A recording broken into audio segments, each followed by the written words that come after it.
ফিফাকে বয়কটের সিদ্ধান্ত থেকে সরে এসেছে উয়েফা, তবে সভাপতি ইনফ্যান্তিনোর বিপক্ষে অবস্থান ধরে রেখেছে ইউরোপীয় ফুটবলের নিয়ন্ত্রক সংস্থা। আগামী নির্বাচনে শক্তিশালী প্রার্থী দিতে চায় উয়েফা, আর সেক্ষেত্রে সংস্থাটির প্রথম পছন্দ কনকাকাফ সভাপতি ভিক্টর মন্টাগ্লিয়ানি। এদিকে পর্যাপ্ত সমর্থন না থাকা ইনফ্যান্তিনোর বিরুদ্ধে অনাস্থা প্রস্তাব থেকে সরে এসেছে উয়েফা।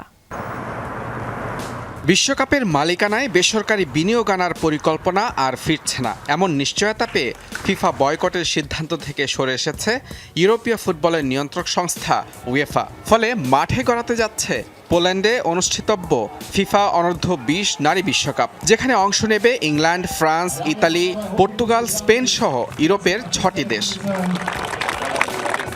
উয়েফার এমন সিদ্ধান্ত ফিফার জন্য স্বস্তির হলেও সভাপতি ইনফ্যান্তিনোর জন্য নয়, কারণ বয়কটের হুমকি থেকে সরে আসলেও ফিফা সভাপতি হিসেবে জিয়ান্নি ইনফ্যান্তিনোকে অপসারণের চেষ্টা চালিয়ে যাওয়ার ঘোষণা উয়েফা সভাপতি সেফেরিনের।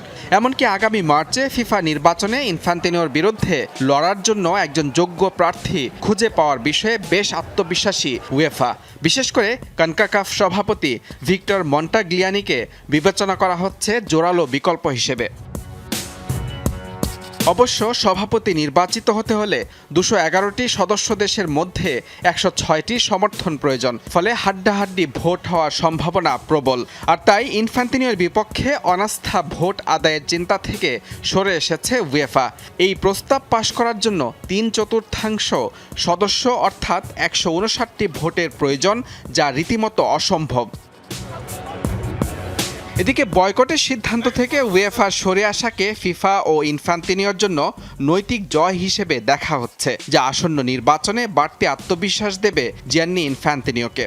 তবে এই সুইসের পক্ষে ও বিপক্ষে অবস্থান নিয়ে সরব সাবেক ফুটবলারদের অনেকেই। 1998 বিশ্বকাপ জয়ী ফরাসি ত্রয়ী ইমানুয়েল পেতি, বিসেন্তে লিজারাজু ও রবার্ট পিরেস সহ অনেক সাবেক ফুটবলার ইনফ্যান্তিনোর সমালোচনা করে বিবৃতি দিয়েছেন।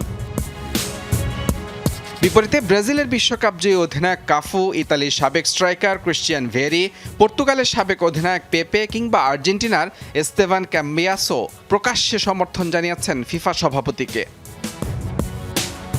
মুজরাবিন তারেক, যমুনা স্পোর্টস।